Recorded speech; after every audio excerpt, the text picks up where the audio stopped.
Dear friends, dear community, I'm so happy to introduce Louise now. Louise is a longtime member of the Order of Inner Being.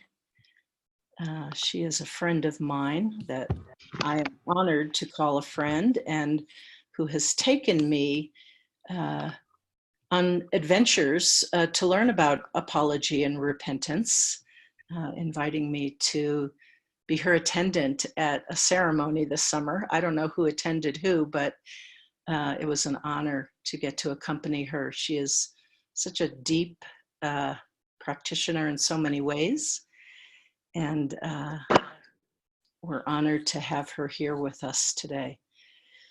So with that, I'm going to turn it over to offer to us.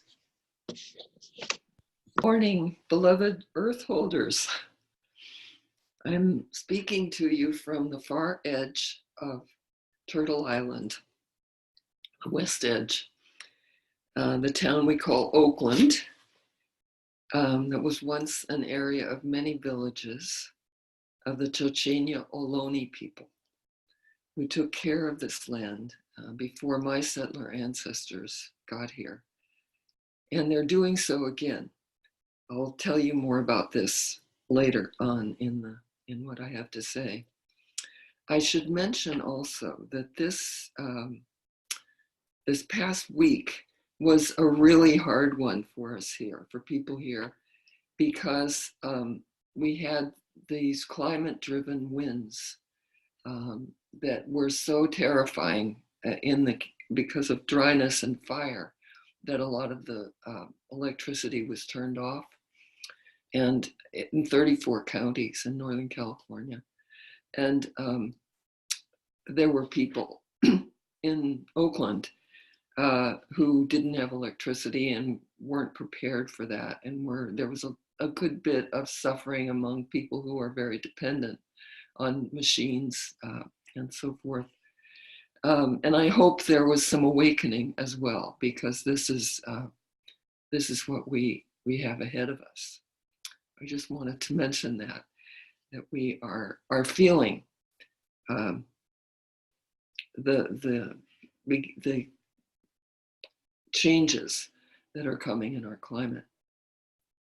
This morning I'll be talking a little bit about the history of the earth in this place and in some other places. What went wrong to lead us to this, and how looking back at it in the spirit of apology can help us heal and awaken and move into our,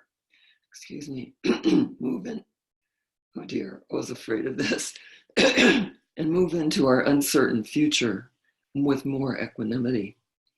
I want to start with a meditation that we can all do together for restoring our Buddha nature. This is my favorite meditation that Thai gives in his book, Creating True Peace.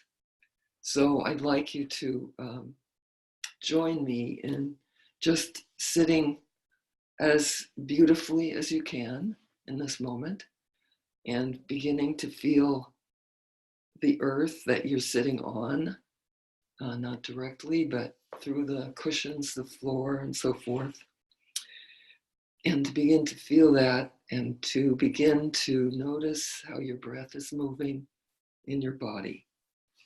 And we will begin with a bell, but I won't be using the bell until the end of the meditation.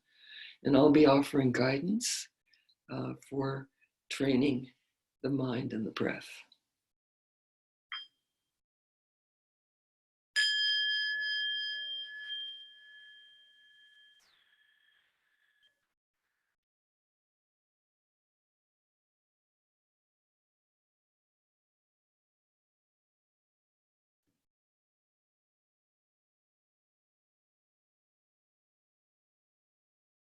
Breathing in, I'm in touch with the energy of mindfulness in every cell of my body. Breathing out, I know the energy of mindfulness nourishes me. In mindfulness in every cell. Out, mindfulness nourishes me.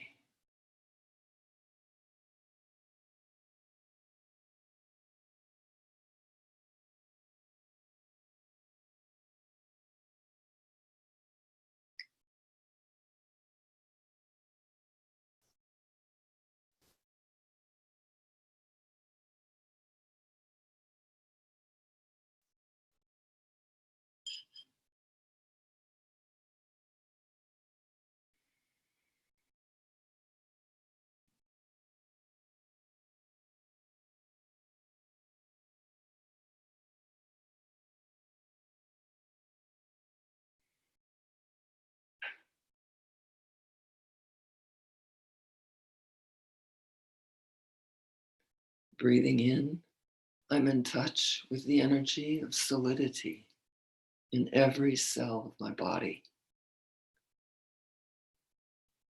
Breathing out, I know the energy of solidity nourishes me. Solidity in every cell. Solidity nourishes me.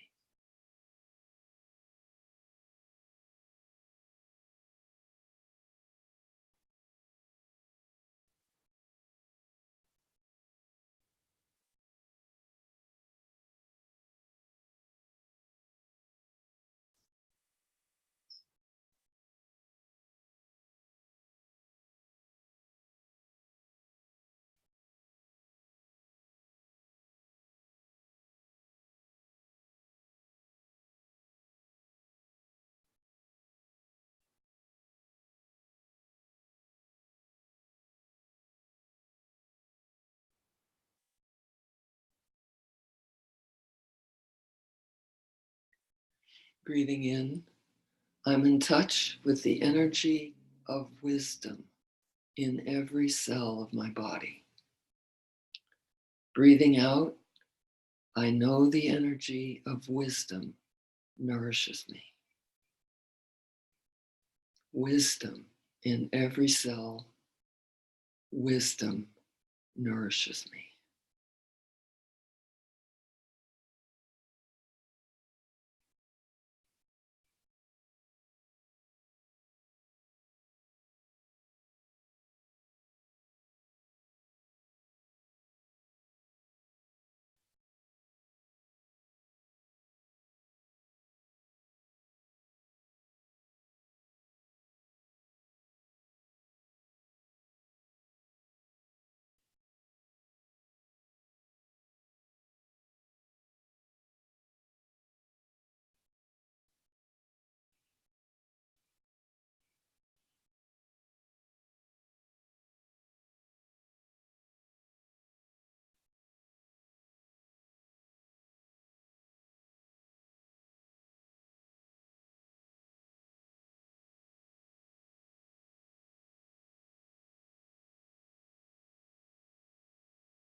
Breathing in, I'm in touch with the energy of compassion in every cell of my body.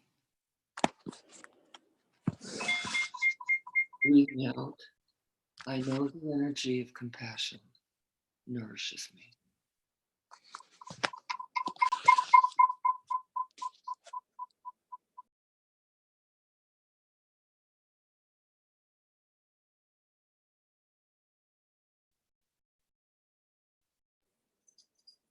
In, compassion in every cell. Out, compassion nourishes me.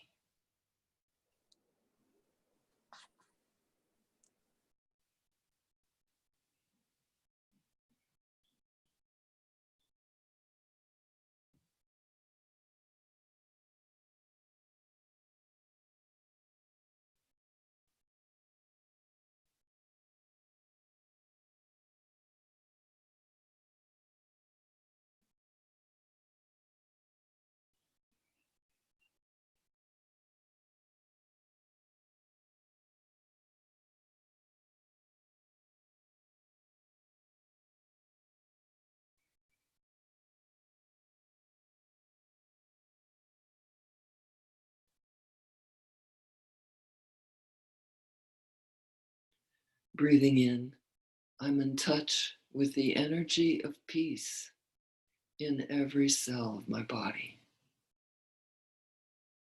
Breathing out, I know the energy of peace nourishes me.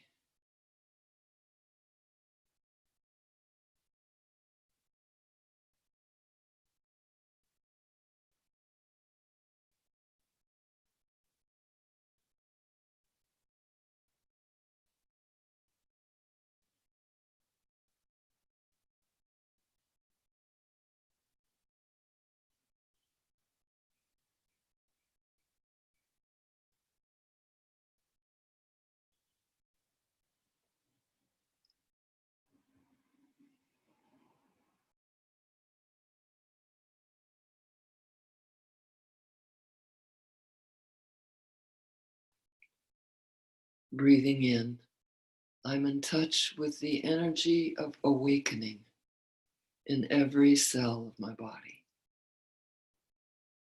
Breathing out, I know the energy of awakening nourishes me.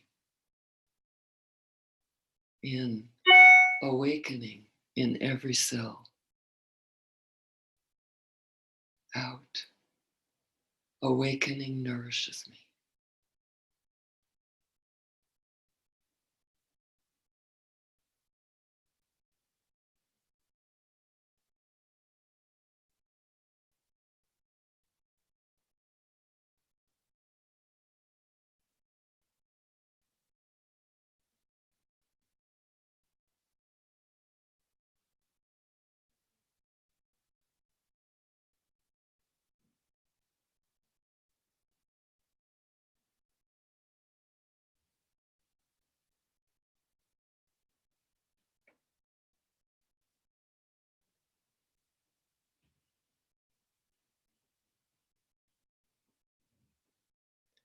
Breathing in, I'm in touch with the energy of freedom in every cell of my body. Breathing out, I know the energy of freedom nourishes me. Freedom in every cell. Freedom nourishes me.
Thank you so much for sharing that with me. That was beautiful. So I would like you, while I'm speaking for a little while here, to hold in your heart we're earth holders. Can we hold in our hearts some piece of land that we know well, something you know well or love?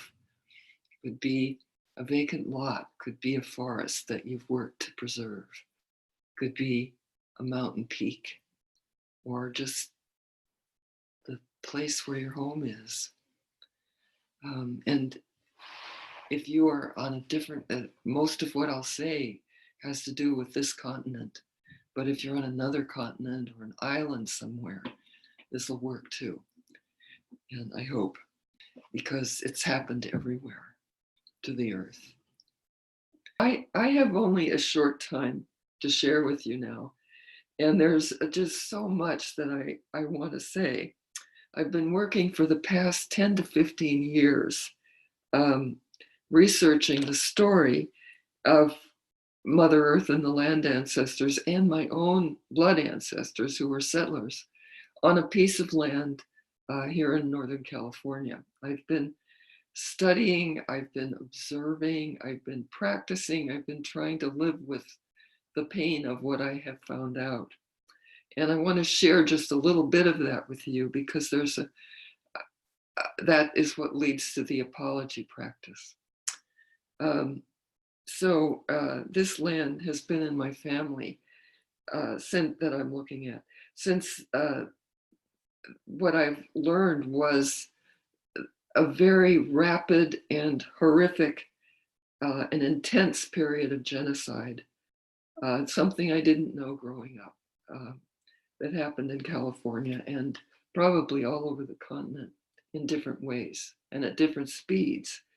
But here in California, in a period of 20 years, about the time of the gold rush, which everyone knows about, there was intentional slaughter, village by village, tribe by tribe. Parents were killed, their children were taken into servitude and enslavement. And the government paid militias by the scalp or by the head. Individuals were paid for this. The governor himself used the term extermination, and so did all the media, so did the legislature, starting in 1850, of which one of my ancestors was a member. So I didn't find that my own family participated in these atrocities directly, but they were bystanders. And they did participate in owning and using enslaved people from these attacks. So I have that to apologize for, and you may not. While I was writing this book that I've been working on, I was watching what's happening to the waters and the bird life, the trees, the winds, the fires, the smoky air, and I've come to understand that something I'm going to cut through a lot and quote someone else who said this so succinctly in one sentence, the author Dina Metzger, who also writes about these things and is kind of a mentor of mine. Dina says, climate change arises from the same mind that enacted genocide on the native people of this country. That's the mind I'm trying to heal in myself. And that's where I'm heading in this talk. So now we'll go to the talk. I had to look at what this colonial mind was and how in the 1850s, it really deeply affected the land that I am familiar with from childhood. I knew about invasive plants taking over. I didn't know how they were brought here, and they thrived in this area and took over from many of the long-standing native California plants, which had the ability to resist climate extremities. The native plants did. They had much deeper roots. They stored up water. There was a whole system that the plant world understood, an interbeing with the climate as it was, and with the and with the native people there. They were part of a beautiful system of caretaking. The indigenous people actually burned the land periodically to restore nutrients to the soil, get rid of undue brush that which would support wildfires. Instead, they had these ceremonial fires that they prayed about and took care of that way. The fires actually helped the aquifers by nourishing the plant life. And when my ancestors came into this land, by the way, I meant to mention 250 years ago, this month was the first incursion of Spanish-speaking people into California, the first episode of colonization. So my ancestors were about 200, a little over 200 years after that. So there was a long period of it going on, and it's being celebrated around here in some places right now. So we have to think about that. So anyway, the native tending practices tended to support the water, the earth, the plants. Everything was all part of something, and it was their nourishment, their livelihood. They did a lot of gathering, eating of acorn and other seeds, and got along well with the animal life. But at the period of colonization, everything was disrupted. Burning was made a criminal act because the settlers were afraid of it. They didn't understand that it was part of nurturing the land. And this had repercussions on all the different forms of life around here. There were extinctions in the 1800s, grizzly bear a little bit later, elk, beaver, others. And everything went topsy-turvy, out of balance as soon as the ecosystem was disrupted. And at this very same time that the people were being genocided. So that's our history here on this land. And when I traced family history back to New England, where I had lived for over 40 years, it was the same story with different details. The Wampanoag people who welcomed the Mayflower 400 years ago, next year, please watch for that in the news, they also used fire to keep the land fertile and in balance. And they had this most beautiful synergistic way of planting corn, beans, and squash in beautiful meadows that were watered by creeks. What the Pilgrim ancestors did when they got there didn't want creeks. They drained the swamps and the wetlands, and they dried them out, and which caused erosion in other places, and they plowed the land. The Wampanoag had nourished corn, beans, and squash with their hands. The women did the work, and they grew together synergistically in what is now referred to as regenerative agriculture.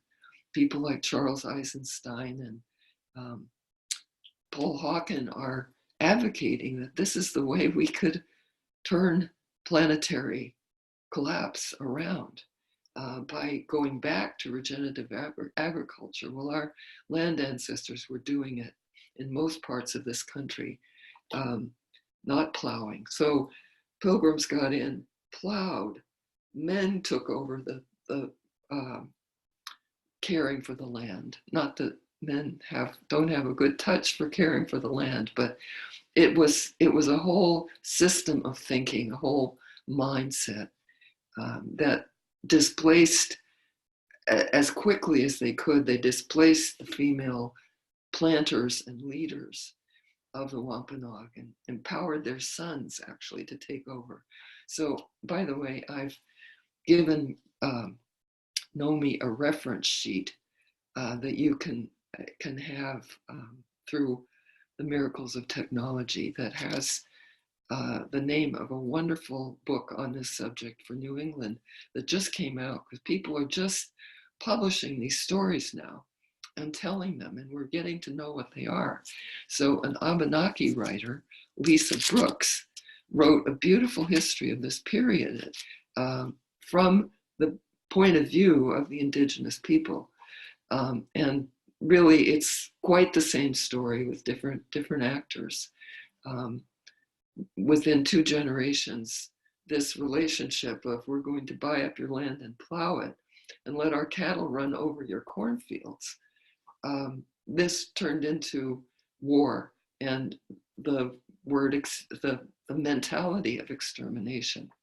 So this happened, and then there were many more wars, and pretty soon my ancestors displaced and moved to California, bringing all of that mindset with them.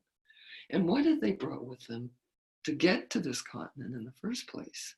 So many people are telling us, who've looked back into it, that Europeans were colonized within Europe, and there was wounding and perpetration there also. So we brought with us a lot of that. But what I found with my ancestors was they accepted it, they didn't talk about it, they didn't grieve even their own losses. They stayed quiet about it, that they were, I don't know about your ancestors, but that's what my ancestors did. And I think has been the mood of the country and why we're in the situation we're in. But that's about my book, and I want to get back to the land. So this is happening in all parts of this country, and the stories are coming out beautifully now. And there are a few others on my reference sheet. So maybe some of you know the stories of what happened when colonial mind hit your part of Turtle Island. And maybe you'll find out more as I did. But the really, when you take it in and look at the desecration to the land and to the people of the land, and how it happened and how it fell out and how it existed for hundreds of years, got worse and worse, and resulted in our climate going out of balance over the whole earth, it's heartbreaking. And I'm going to return to that in a minute, but I want to say something very uplifting before I do that. It's really amazing and beautiful about this story that it isn't over. Just as the legacy of colonialism has led us into this era of mass extinctions and catastrophic firestorms, the first people who have practiced resiliency all of these centuries are speaking out with what they still know about land care, and even sharing it with descendants of perpetrators, most generously, I think. So 2 examples, local examples that are also on my reference sheet. The Karuk tribe up in the north of California, living along this Klamath River, they have actually developed a holistic climate adaptation plan that has to do with restoring their burning ceremonies. So, and they've worked with the Forest Service to get the criminal act stuff lifted so that they can actually do this and share with others how to do it. It's beautiful. It's online. You can look at it. And here in my own area, I think I mentioned the Chocheño Ohlone. Well, they started the most unique kind of land trust that, if you know anything about land trusts or communal ownership of land under our current system, legal system, this one leaps over all kinds of boundaries, and it enables them to offer the option to somebody like me to pay a voluntary tax. It's called a shumi tax, which means generosity, or just like our word dana. We can pay a shumi tax to this land trust, and they are enabled then to have a way to take care of land again. people have donated land, donated easements of land. This has been going for about 2.5 years, and already this group has 5 plots of land in the East Bay that they are taking care of. And they're growing food, they're providing jobs for other members of the tribes, and they are returning to the old ways such as they can assemble them. And it's just so uplifting to know about this and be able to participate in it. So I've put their information on the website too, on the reference list too.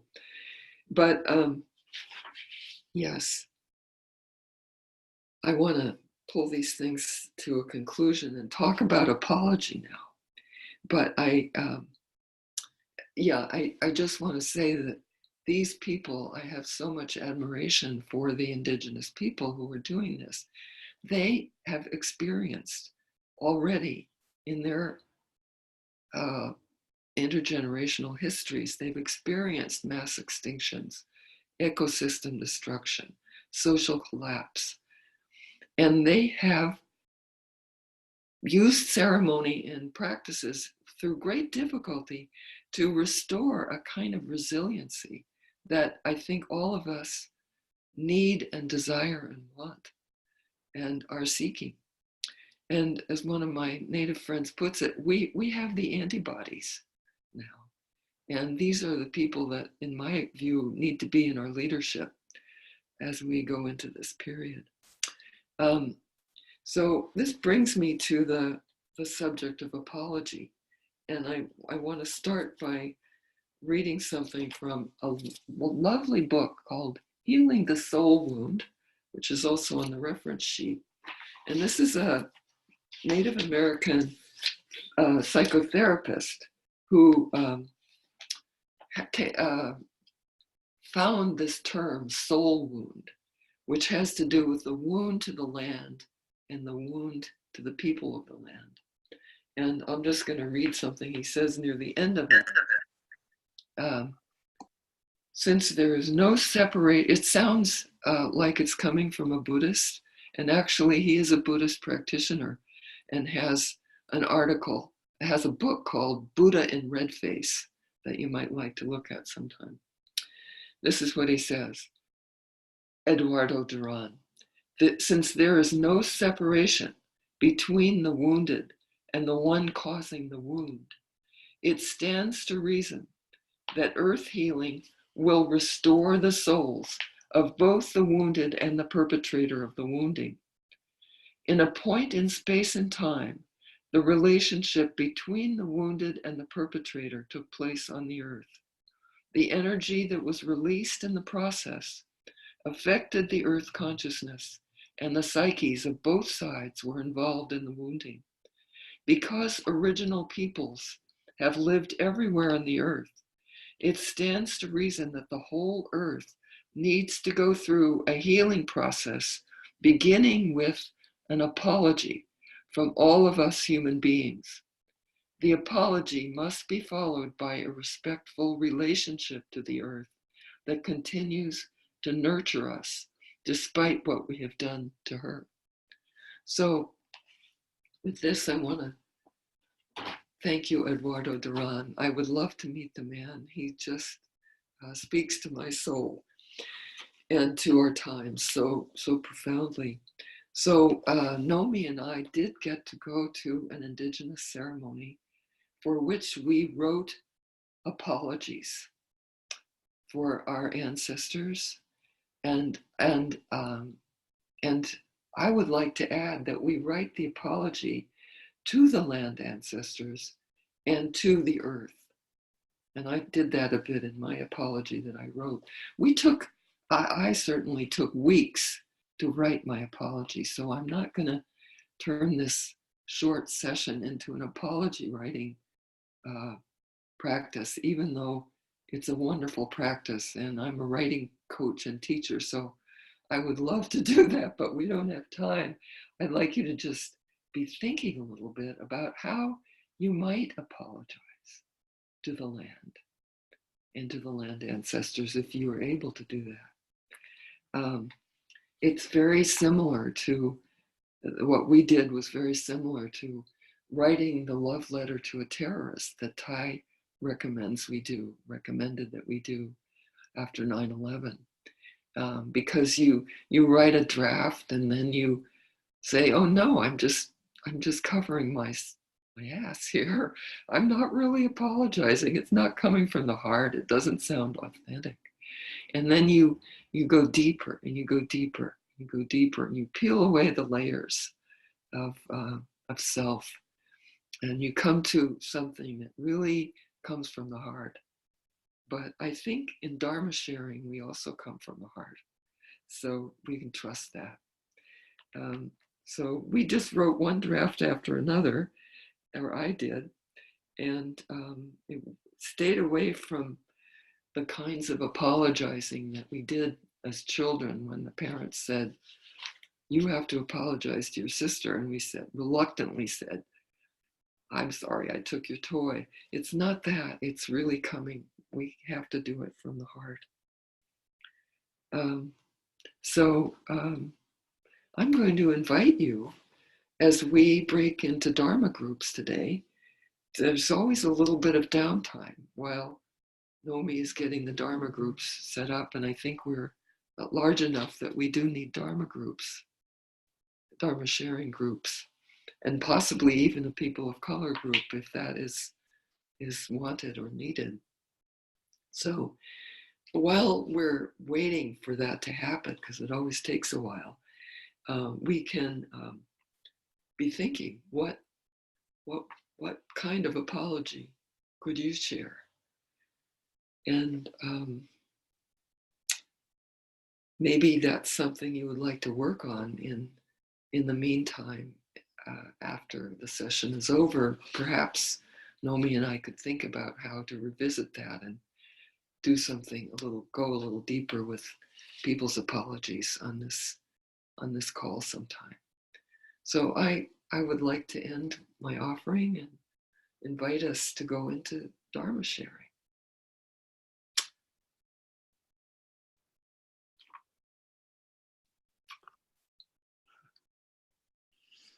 So, dear friends, what a great invitation for us. What kind of apology could you share? Whether you plan to write that over and over and over, as Louise and I both did, or whether that's something you want to share today, your initial thoughts, or maybe you've been thinking about this for a long time. So I'm going to break us. Well, first, I want to put in here in the chat that I asked Louise if there was anyone, if she would like to receive Dana, and she suggested that if anyone would like to offer Dana on her behalf, this is the link to what Louise talked about the land trust. And so that would be a place to offer Dana. And of course, always the Earthholders appreciate your Dana as well.